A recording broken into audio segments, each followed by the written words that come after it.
వాళ్ళందరూ కేవలం వ్యవసాయం మీదనే వాళ్ళ కుటుంబాలు బాగుండాలి, కుటుంబాన్ని పోషించాలి, పిల్లలు చదివించుకోవాలి, పిల్లలకు మరొక ఏదైనా కష్టం వచ్చిన ఆపదన సామర్థ్యం వాళ్ళ కుటుంబాన్ని కాపాడుకోవాలి ఆరోగ్యపరంగా. అంటే డెఫినెట్ గా మనం ఆధునిక పద్ధతిలో వ్యవసాయం చేసే తప్పితే వ్యవసాయం నమ్ముకోవడానికి మనం కుటుంబాన్ని పూజించే పరిస్థితి లేదు. అందుకే ఈరోజు ఈ కార్యక్రమం అందరికీ ఎంత మంచి ప్రోగ్రాం అంటే ఉద్యానవనం పంటలు అనేది పండ్ల తోటలు కావచ్చు, పూలు కావచ్చు, ఏదైనా సరే ఇప్పుడు కొత్తగా తీసుకొచ్చిన రాయిపాము ఇటువంటి ఏంటంటే రైతుల ప్రయోజనం కాపాడేది. కాబట్టి మన ఆలోచన మార్చుకోవాలి. మనకు ఏంటంటే అడ్వాంటేజ్ ఏంటంటే మనకు హైదరాబాద్ పక్కనే ఉంది దగ్గర.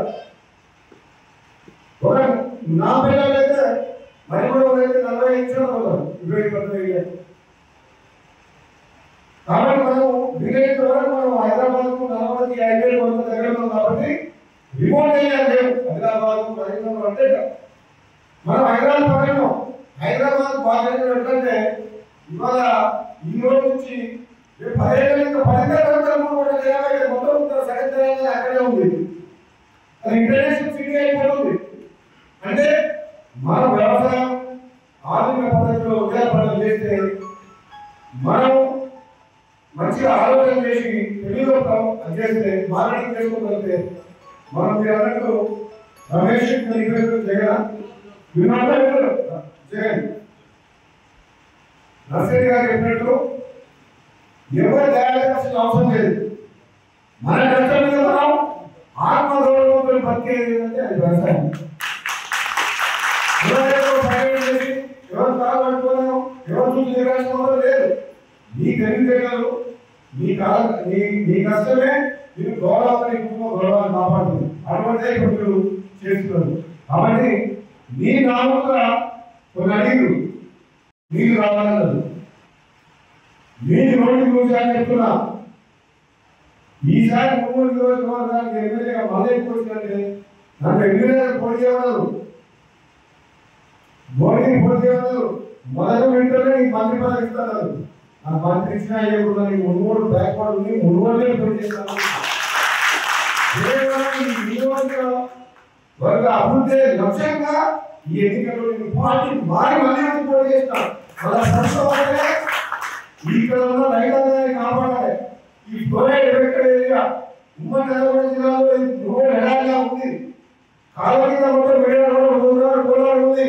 ఈ మునుగోడు ప్రాంతానికి మనం న్యాయం చేయాలంటే ఈసారి ప్రభుత్వం వస్తే ప్రభుత్వం ఉండాలి. ఈ ప్రాంతాన్ని సస్యశ్యామలం చేయాలంటే ఏకైక లక్ష్యం నా ప్రభుత్వం. కాబట్టి మీరు అన్నట్టు ఈ ఢిల్లీ లిఫ్టిగేషన్ ప్రాజెక్ట్ ద్వారా శివనగరం రిజర్వాయర్ కంప్లీట్ చేస్తే నర్సనాపురం శివనగరం చేస్తే దేవరకొండతో పాటు మనం ఇంకోటి చేసుకోవడానికి 1,75,000 ఎకరాలు కాలువ ఉదయం ద్వారా 10,000 ఉంటే బ్రాహ్మణ నుంచి ఇంకొక 10,000 వస్తున్నాం. విశాఖపట్నం తీసుకొచ్చి అదేవిధంగా మూసీ నీరు కూడా ప్రాజెక్టు చేస్తున్నాం. మన ఢిల్లీ లిఫ్టిగేషన్ శివనగరం నుంచి నారాయణపూర్ చౌడపురం మండలాలు కూడా వర్షాకాలం ప్లాన్ చేస్తున్నాం. ఈ విధంగా ఈ కలు ప్రాంతం ఇటువంటి ప్రాంతానికి ఫ్లోరైడ్ ఎఫెక్టెడ్ ప్రాంతానికి మనం మంచిని తీసుకొచ్చి నీరు తీసుకొచ్చి పాల్గొనాల రైతులను కాపాడాల్సిన బాధ్యత నా మీద ఉంది. ఏ విధంగా సరే ఎంత దూరమైనా పోయి పోరాటం చేసిన సరే మీ గురించి కష్టపడతాం. అది నేను నా ఒక యజ్ఞం లాగా చేస్తున్నాను అనుకోండి. యజ్ఞం లాగా ఇవ్వబోయేది లేదు. అదేవిధంగా మనం వర్షాకాలంలో నీళ్ళు పడితే ఎక్కడ మొత్తం చెరువులు కూడా ఉంటాయి. అప్పుడెక్కడికి కావాలి మన బాగా ముఖం మన ముఖం బాగా పైగా కడుతూ వాటి చెరువులు కూడా లేవు, అన్ని కబ్జా అయిపోయినాయి. వర్షాకాలంలో పడి నీళ్ళు మొత్తం మనం స్టోరేజ్ చేసుకుంటే వాటి జరుగుతుంది. ఇప్పుడు మనం గుమ్మడి నియోజకవర్గంగా 148 చెరువులని మనం ఐడెంటిఫై చేసుకుంటాం. 15 నెలల నుంచి వాటికి టెండర్లు పిలిపించి ఆ చెరువుని ఫీడర్ ఛానల్ అని క్లియర్ చేసి మనం చెట్టాలు పెట్టి ఫీడర్ ఛానల్ ద్వారా చెరువు నింపితే మనకు కరువు వాటర్ వెళ్ళిపోతుంది. ఎవరికి బోరు ఇప్పుడు నారాయణపురం మొత్తం బోరు వెళ్ళిపోయింది. కాబట్టి ఈ సంవత్సరం వచ్చే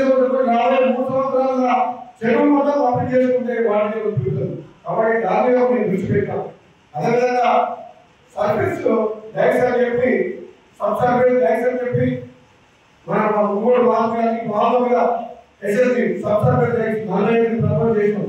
ఇవన్నీ కూడా గవర్నమెంట్ దృష్టికి తీసుకోలేదా ప్రపోజల్స్ కూడా తయారైనాయి. నిన్న రాత్రి కూడా దాదాపు 2 గంటల పాటు రివ్యూ చేసినాం. ఎప్పుడు రాములు చూపించి ఇరిగేషన్ మన రాత్రి 9 గంటల వరకు ముందు రివ్యూ చేసినాం. ఎందుకంటే ఇదంతా మీకోసమే. అల్టిమేట్ గా మీరు వ్యవసాయదారులు అంటే నీరు కావాలి, అవునా కదా? ఏం చేయాలి? నీరు కావాల్సిందేగా. లేకపోతే ఏం చేయదు? ఏ పంట చేయొచ్చు. నువ్వు ఆయిల్ వేస్తావా, నువ్వు పంట వేస్తావా, దొండకాయ వేస్తావా, ఏదైనా నీరే ఉండాలి కదా. చుట్టూ 30 వేసుకోవడం నీరు ఉంటుంది కదా, అవునా కదా? అందుకనే దాని మీద పూర్తి సమయం నేను కేంద్రీకరించిన కాబట్టి తప్పకుండా మీకు ఆ హామీ ఇస్తున్నా. రాబోయే రోజుల్లో మాత్రం 3 నియోజకవర్గాల్లో మాత్రం ప్రతి ఎకరానికి సాగు